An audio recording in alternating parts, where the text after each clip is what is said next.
சகோதரிகளே பாருங்க, கீரை முருங்கைக்கீரை பொரியலுங்க. முருங்கைக்கீரை நல்ல ஹெல்த்துங்க உடம்புக்கு. முருங்கைக்கீரை கிடைச்சா ஒவ்வொரு வீட்டில் கிராமத்தில் பாருங்கள், சொந்த வீட்டுக்காரங்க ஒவ்வொரு குச்சி நட்டு பெரிய பெரிய மரமாக இருக்குது. நல்லா அதில் முருங்கைக்காய் முருங்கைக்கீரை நல்லா அவங்க எப்போ நினைக்கிறாங்களோ அப்படி சாப்பிட்ற மாதிரி அவங்களுக்கு கிடைக்குதுங்க. ஆனால் இப்போ நம்ம டவுனில் இருக்கிறவங்களுக்கு, மாடியில் இருக்கிறவங்களுக்கெல்லாம் பார்த்திங்கன்னா, ஒரு முருங்கைக்கீரை கட்டு கீழே போய் வாங்கிறதுக்குள்ளே கூட அவங்க கொடுத்துட்டு போயிடுறாங்க. ரொம்ப சிரமமாக தான் இருக்குது. இருந்தாலும் இந்த மாதிரி முருங்கைக்கீரையெல்லாம் கிடைக்கும்போது நீங்கள் வாங்கி உபயோகப்படுத்துங்க சகோதரிகளை. எந்த சாப்பாட்டுக்கு வச்சாலும் காம்பினேஷன் சூப்பராக இருக்கும் பார்த்துக்கோங்க. இதுக்கு புளி சாதம் தான், இதுக்கு முருங்கைக்கீரை, முட்டை தொக்கு, ஒரு கிரேவி மாதிரி ஒரு நல்ல ஒரு மீன் குழம்பு இருந்தால் கூட சுட வச்சு அது வச்சு சாப்பிட்டு பாருங்கள். ரொம்ப நல்லா இருக்குங்க.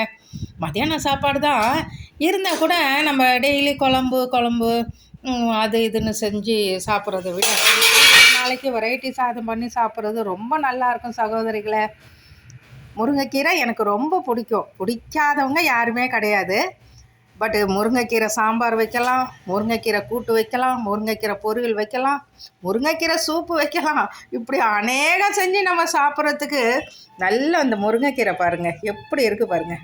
தேங்காய் பூ போட்டு செய்கிறவங்களும் செய்வாங்க, சும்மா பொரியல் சுண்டி சாப்பிட்றவங்களும் இருக்காங்க. நான் எப்படி செஞ்சாலும் டேஸ்ட்டு வேறு லெவலுங்க.